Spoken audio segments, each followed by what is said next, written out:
All right, I have ideas bouncing around in my head, and I have my pen, and I'm going to be talking about some of these ideas. Now, we are going to be celebrating the death of wokeness. Wokeness has now died. It died in 2023. Did anyone notice its death?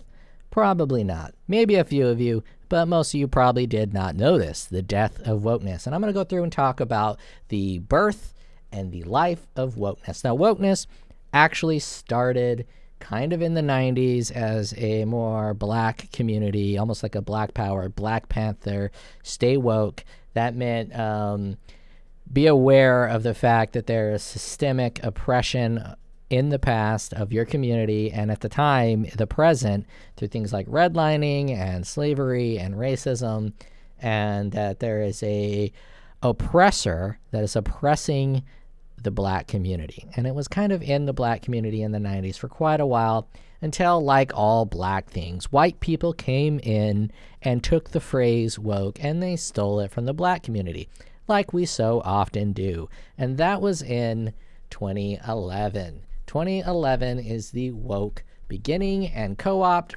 from, I'm going to call it liberal white people. Liberal white people kind of stole the woke movement. There was also minority groups in there as well, but it wasn't until the white people stole the movement that it became a real problem. So now we have to talk about, what do I mean from 2011 onward when I say woke? When I say woke, it is a Marxist subversion of a medium. And these mediums can be anything from politics to movies to entertainment to gaming to literature to textbooks in the school. Now, if you don't know what Marxism is, that's perfectly fine. You can hit the internet for a few minutes and figure it out. But we're going to go to the Marxist roots of Hegel, which divides people into two groups. You have the oppressed, dyslexia kicking in, so I start with the wrong word again. I think they could call it oppressor, if I'm not mistaken. Oppressor. And then you have the oppressed. Now, the oppressed are going to consist of groups of minorities, and the oppressor is almost always going to be white men or white women, just white people in general, the people in power. And with Marxist ideologies, I'm not so much sure Hegel agreed with that, but in Marxist's interpretation of Hegel's work, who he piggybacked off of, every situation in life can be viewed through an oppressor and oppressed dichotomy. Anyone who's wise enough already knows exactly why wokeness has died, because of this oppressor and oppressed dichotomy, but we will continue. A Marxist subversion of a medium is wokeness. Now, what do I mean by a Marxist subversion of a medium? That is where they take the Marxist ideology of oppressor and oppressed, and they forcefully apply that to media or any medium that it does not belong. I'll give an example of some Marxist language inside of a TV show. For some reason, HBO Max does not show up, so we're just going to listen to it. Since he showed up, he's been dominating the conversation. He's talking about Superman dominating the conversation. Superman being a white male representing the patriarchy. This is in Lois and Superman, Season 1, Episode 11. This is when I turned off the show because I don't really need any woke Marxist indoctrination. Metropolis has so many problems that aren't just rescue operations. They're systemic. That whole phrase of systemic problems, that's a way to talk about problems without actually talking about problems, by saying it's a systemic problem, therefore there is no cure and it's always going to be a problem. That's a Marxist talking point, so that the oppressor is always in the wrong and can never be in the right. Here, look at this. I'm just assuming that you guys can all hear it. Nazi symbols. They've been popping up all over Lower Metropolis, along with a rash of arson attacks against minority-owned businesses. Now, the phrase minority-owned businesses was not a phrase in use or circulation within the lexicon until the woke movement. So how did that phrase get in that movie? Let's open a new tab and talk about the woke pandering cycles. We have corporations up on the top, and we have woke sheeple. So we got some sheep down here, and then we have some corporations up here. Now, these woke sheeple are controlled by their thought leaders. You can view a thought leader as Marx himself or Hegel, or since the start of social media, thought leaders can be people as dumb and retarded as Hassan Anabi. So we'll say Hassan Anabi is a part of the sheeple, and corporations are, like, let's just do Disney and Hassan. These are the thought leaders for the sheeple, and these are kind of like the thought leaders for the corporations. So these sheeple say stupid shit like minority-owned businesses and all that kind of jazz, and that gets pumped up onto social media sites, and then the corporations see that, and then they pander and they regurgitate that back to these people as products that they buy.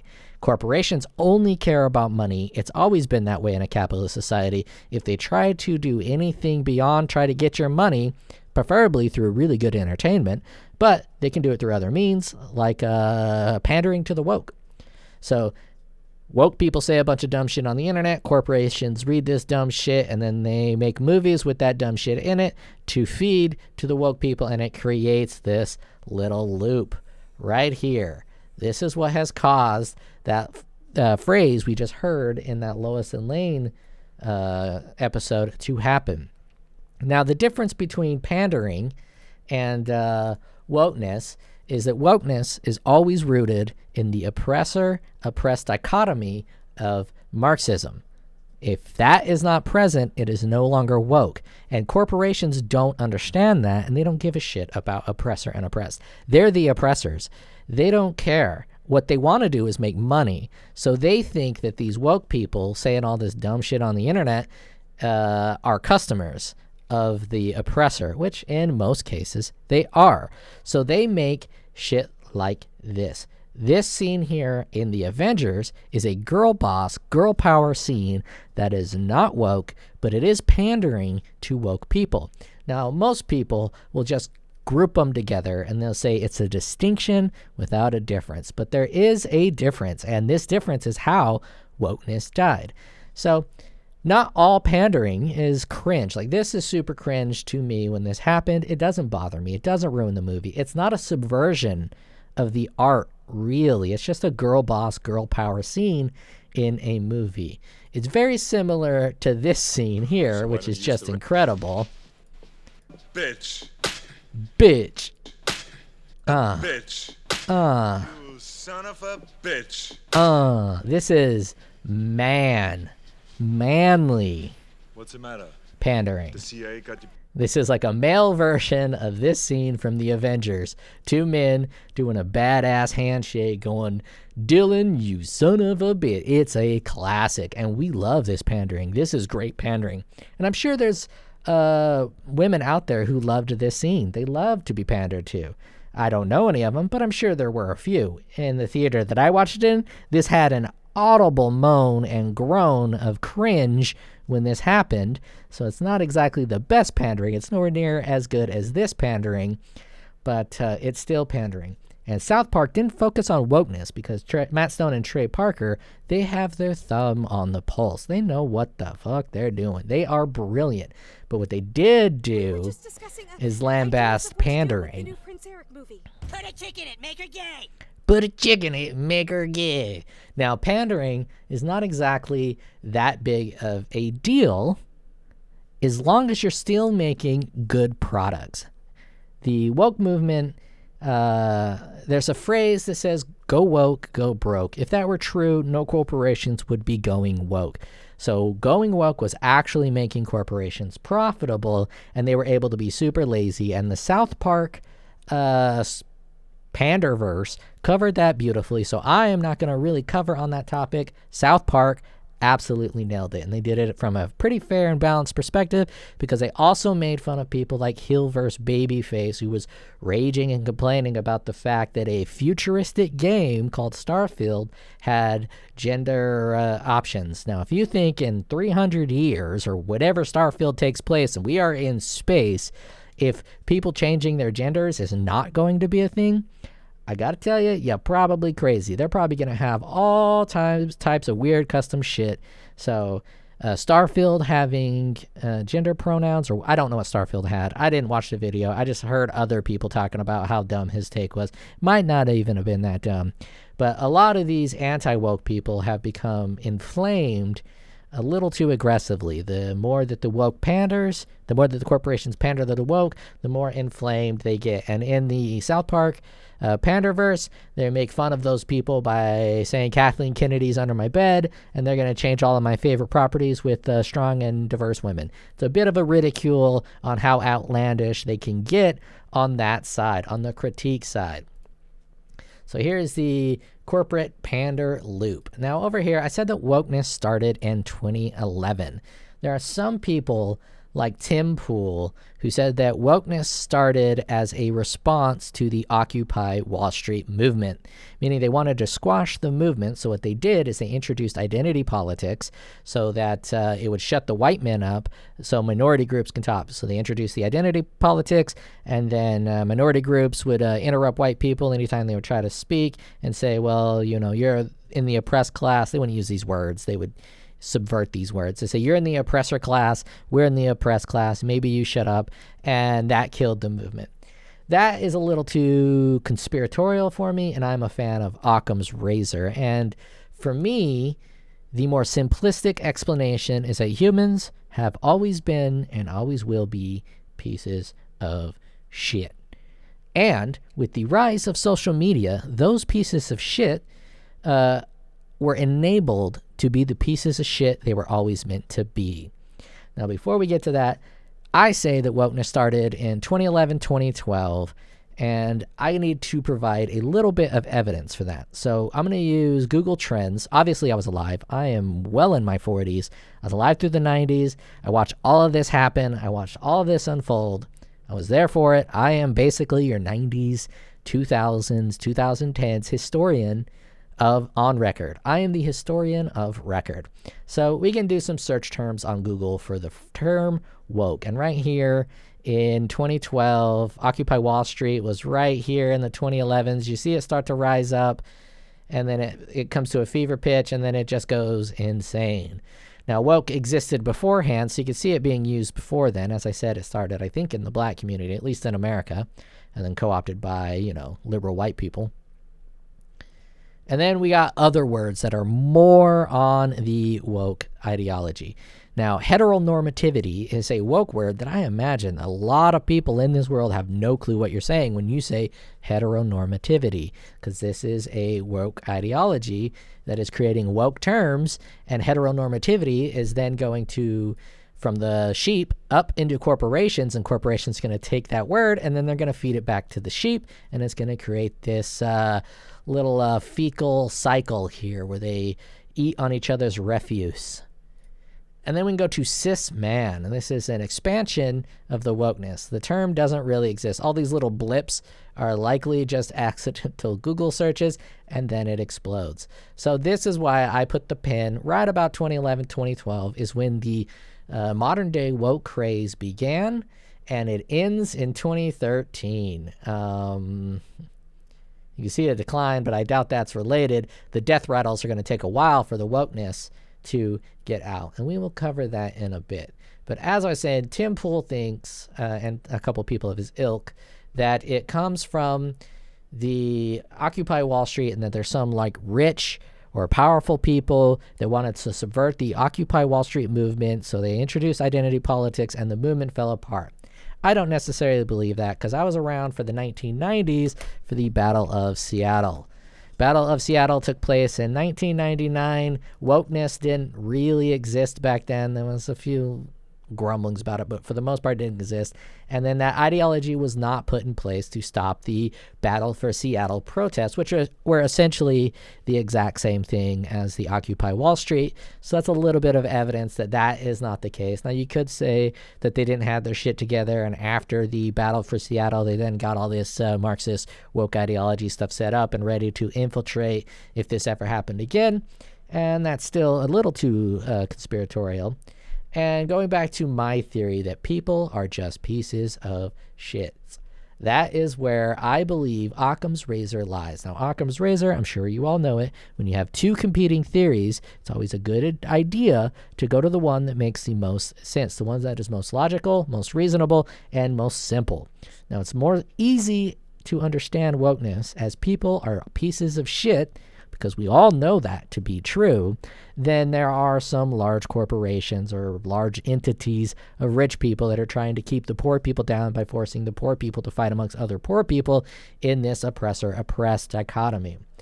Now, when I say people are pieces of shit, I truly mean that. People are pieces of shit. In school, everyone is aware of the bully. The bully is the guy or the chick who is at the top of the high status hierarchy usually, and then they bully people underneath the status hierarchy. Now, these bullies almost always have some type of traumatic thing going on in their life, but they also typically exist in the dark triad, which is the psychological term for people that are basically evil or bad people. They are just bad people. Bullies are bad people. Now, there are a lot of people that exist in this world that are bullies, but they've never been able to exert that desire of domination that they have because they're weak pieces of shit that never got to the status of the actual bullies that people are aware of. Now, I don't have a lot of experience with bullies. We didn't really have them in my school. All these TV shows and movies I see of actual bullies, it all just seems like a caricature of a bully. I'm not even sure bullies exist. I've never actually seen one in real life, but I'm sure they exist in a vague concept. But online, there are definitely bullies. Now, these bullies are absolute pieces of shits with no life, so they will do everything they can to ruin people's lives. And in 2013, there was this girl, Justine Sacco. She hopped on a plane from America going to Africa and tweeted to her 200 followers, "Going to Africa, hope I don't catch AIDS, just kidding, I'm white." An obvious joke with a race flavor to it that black people get AIDS and white people don't, because people in Africa have a lot of AIDS and white people don't. I don't know the accuracy of that statement. Is it racist as a joke? Yeah, it's a racist joke. Is she racist for saying it? Probably not. She's probably just fucking around with her friends having a good time. I make jokes way more offensive than this all the time. Now, I don't put them on Twitter for the world to see, but in 2013, ain't nobody had what she had happen to her. So she takes off from America after tweeting this to her 200 friends, and it gets shared on the internet by a bunch of crazy psychos who think that she needs to get canceled with this. Canceling didn't really exist. So a bunch of internet people contacted her job and got her ass fired before she even landed. This whole story blew up. If we type her name, did I copy it? If you just copy her name into the Googles, you will see there are stories about this poor woman, how one stupid tweet blew up her life.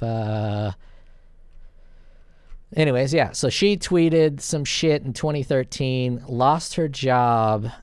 Twitter outrage machine should be stopped. So some people were calling this out, but it never really got stopped. And people on the internet, people in this oppressed or this sheep class, realize that they can exert power and authority over people while at the same time garnering attention and social credit. That is a dangerous combination for someone with dark triad characteristics. Now, these pieces of shit exist all over the internet, and that was where wokeness became toxic and where wokeness was born. I disagree with Tim Pool's take. I think my take of people just being naturally pieces of shit and then comparing people being naturally pieces of shit with social media, where those pieces of shit can attack other people and get social credit and get their little brain sparkles going on because they did such a good thing by attacking their oppressor. That, to me, is a far more plausible theory than rich, powerful people subverting organic, oppressed people, organizations to take over billionaires. That's just my opinion. I could be wrong, but I'm never wrong, so I'm right. I'm 100% right. That is how woke started to get really, really severe. So now we have a pretty good understanding of where wokeness started, how it pitched up, and what killed wokeness in 2023. Let's go to a new window. inside this woke hierarchy, there is a divide. We have oppressors up here at the top. Whoop, whoop, whoop, whoop, whoop. We're just going to call that white men as a general term. And down here we have all the oppressed groups, but we're going to be focusing on two, which is the Palestinians and the Jews. These are both considered oppressed class. The Jews were killed a bunch in World War II from good old-fashioned Nazis, and they estimate 6 million or whatever Jews have died, and they have been persecuted for a lot of their life. Now, Jews have worked very hard to become ingrained with American culture. They have contributed to American culture far more than most communities. As such, they have risen to the top. Now, there's a lot of conspiracy theories about this, but again, to me, Occam's razor dictates that the reason that the Jewish people are in positions of authority, positions of power, and on average significantly wealthier than their non-Jewish white counterparts is because the Jewish community prioritizes high wages, they prioritize money, they prioritize success, they prioritize education, and they prioritize family. And they use all those prioritizations to enhance their situations. I think it's even part of their religion. You want to live your life on earth the best you possibly can. So they work very hard to go into high-paying careers, high-paying jobs, and they've done a ton for American culture, including, I think, creating all of Hollywood pretty much, mostly done by the Jews. Now, Palestinians are oppressed by the Jews as according to the oppressor and oppressed dynamic. So when you had the Jews and the Palestinians, one of them has to be oppressor and the other has to be oppressed. And there's no way that the Palestinians are oppressing the Jews. And since every situation, according to Marxist ideology, has to have an oppressor and an oppressed, in this situation, the Jews are oppressing the Palestinians. Now, this wasn't a problem. They were able to exist with this hierarchy in their brain, in their mind-rotted minds of Marxist ideology. They were just, sticking the Jews right here and then Palestinians down here. So their hierarchy fit nice and tight. And these corporations were pandering these sheeple. I can't really call them people because they don't really think for themselves. These corporations have been pandering to these sheeple over and over and over again, and then Hamas attacks Israel. And when Hamas attacked Israel, shit hit the fan because corporations did not understand that they were pandering to a Marxist ideology that would end up siding against them in the end. Now, the left movement, how am I going to draw this? I'll start like this. We'll go down. And we'll go down to here, and then we'll go one more level to the sheep down here. So we got Marx and his terrible ideas up here. And who am I going to use here? There's so many people on the left I could pick. I think Hassan is one of the more popular ones. And I'll even throw Ethan on here. Now, these are thought leaders. It's sad that we live in a state where these two people are thought leaders, but it is true. They are thought leaders. They have a bunch of sheeple underneath them. Now, these sheeple underneath them are, for the most part, brainwashed, but not all of them are mind-rotted. They are split in half. So Hassan, being a brain-rotted Marxist, can only exist inside of the oppressor and oppressed dichotomy. And since the Jews are the oppressor and the Palestinians are the oppressed, Hassan cannot say anything negative about Palestinians and anything positive about the Jews in their situation. So when Hamas attacked Israel, everyone in their right mind condemned the attack, except for the left Marxists who have been pandered and fueled by corporations. Now, the corporations had no clue the beast they had created through their pandering. They didn't know that when Hamas attacked, they would have assumed that when Hamas attacked Israel, the people they were pandering to would all support Israel, because Israel got attacked by a terrorist organization of Hamas. That is not what happened. The left, this is only on the left. The right went into their whole anti-woke thing, which we can make a whole nother video on. But for now, we're talking about the left. The left community underneath Hassan and Ethan, it's most interesting because Ethan is not brain rotted. He's an idiot, but he's not brain rotted. And Hassan is brain rotted fully by Marxists. And he fully admits that he's a propagandist for Marxist ideology. And he'll say anything to fit any of his scenarios into that Marxist ideology. Now, Hassan's sheeple, about 50% of them stayed loyal to Hassan, and 50% had their eyes opened. They're like, what the fuck is wrong with this guy? He is psychotic. He is an idiot. And Ethan is a part of that 50% whose brains aren't fully rotted to the point where they can only see things as an oppressor and oppressed dichotomy, which does not work in a series of gray. And Hamas attacking Israel is a series of gray. It's not that gray, but it's gray enough to where the oppressor and oppressed dichotomy no longer works in that scenario, because there's no doubt that the Jews are in fact oppressing the Palestinians, but that does not mean that what Hamas did was even remotely acceptable, and that the Jews deserved it in the slightest, and that they are somehow, what do they call them? I forgot the term, the Marxist term they use, colonizers, or they're trying to say occupiers. So even a Jewish baby in Israel is an occupier, so he's not a civilian, he's an enemy combatant. Shit like that is the wild stuff that Hassan says, and a lot of the left. It's not just Hassan. I'm using Hassan as an example. There are thought leaders within Harvard, Cornell. Cornell just had a big old thing when there was a threat against Jewish people. And as we know, the Jewish people were slaughtered during World War II, and they, since then, have grown to a mighty status. They are in all of the corporations. They exist across the board in some way, shape, or form. And not only do they exist, they are part of American culture, and Americans tend to like the Jewish people. Our cultures align for the most part, and they are brilliant at creating media. Some of the best TV shows, movies, and music were in some way, shape, or form created by Jewish people. So they have a lot of sway, they have a lot of power within American politics, within American corporations, within American media.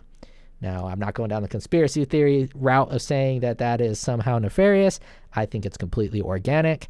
If Asian people become very successful and they create Asian families that become very successful, and then they hire they get two candidates coming in that are both equally qualified. One of them is white, the other is Asian. There's a natural predilection for that Asian person to hire the Asian person, assuming all else equal. And I imagine that happens within the Jewish community. They're looking to hire someone. They find a bunch of qualified people. They interview them. They get down to like the top three, and out of that top three, one of them's name is like Wolowitz, or I can't think of a Jew name, Seinfeld. There you go. One of them's a Seinfeld. And like, okay, all three of these candidates are great. We can't really determine between the three of them. We'll just grab the Seinfeld because, you know, I'm a Seinfeld. He's a Seinfeld. Let's get going. That level of nepotism is unavoidable, and it happens across the board. It even happens for like white people or Christians. Pretty sure my first job I got because of a very British last name, and my boss was British, because I did not do very well in the interview. And I think because I have a very, very, very British last name, and he is very British. I'm full American. I've been here, 16th century or something like that.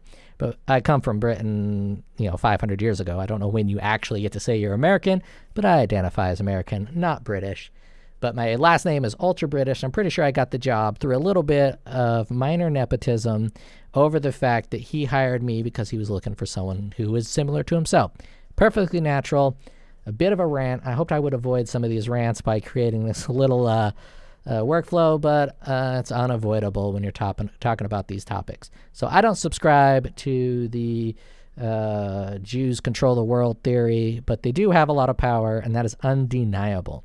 So when these universities, when these woke left Marxists went against the Jewish community who had just had their own 9/11 attack, that is equivalent to when America got hit with 9/11, people saying America deserved it. Now, there's an argument there, but saying that definitely is going to put you at odds with a lot of Americans. Now, this pander circle that corporations, I'm just going to use Disney as an example, this pander circle where Disney creates a bunch of woke products and then the sheep will eat the woke products and then they shit out more woke ideas for the corporations to eat. And this cycle has now been broken. The Hamas attack has now ended this refuse recycling cycle that corporations and woke ideologues have with each other. And the corporations are no longer going to put up with this woke shit. Now, you ask, what is my evidence that the woke movement has died? Well, the only reason that these woke sheeple on the bottom were able to do any of this is through corporate support. If you haven't seen the corporate pandering and support for the woke ideology, which has turned against the corporations by siding with Hamas instead of with Jerusalem, you've been living in a bit of a bubble, but it definitely exists. And when the corporations stop their shitting out these woke nonsense, then it's going to stop this refuse cycle here where they're eating each other's crap. And eventually these woke sheeple, this Marxist ideology is going to go right back to where it came from, which is into obscurity in professor classes that are reading the Communist Manifesto or some shit like that. It's going to go back where it belongs, into obscurity. We are no longer going to be seeing this bullshit in our media. Wokeness is gone. Hallelujah. About time. It didn't affect anything that I'm passionate about. I don't give a shit about Star Wars or any of these other shit, and Marvel deserved to die. So all the wokeness that impacted, I haven't really been impacted by it. There's nothing too much that I enjoy that has gone woke. But that being said, what is my evidence for wokeness being dead? Well, it is Snow White.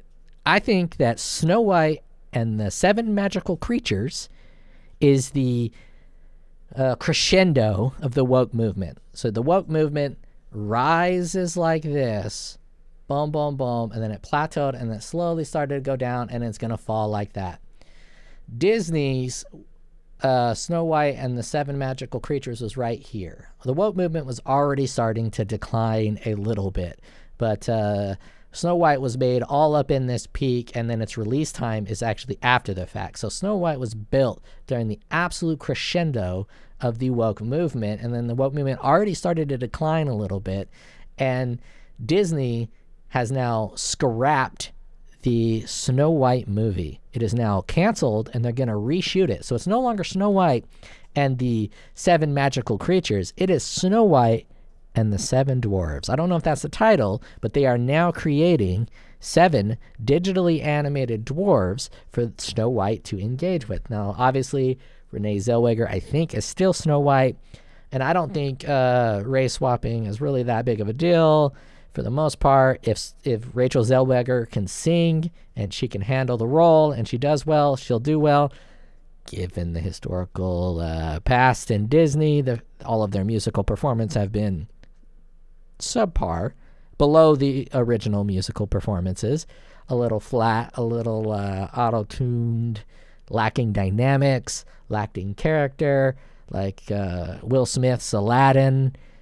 He would have been much better just being Will Smith as Aladdin, but Will Smith for some reason tried to be Robin Williams as Aladdin, and Will Smith and Robin Williams are very different people. So those are all just bad decisions on Disney's part, because as South Park said it, Disney has been using the pander stone a little too liberally, and Disney has thrown away the pander stone.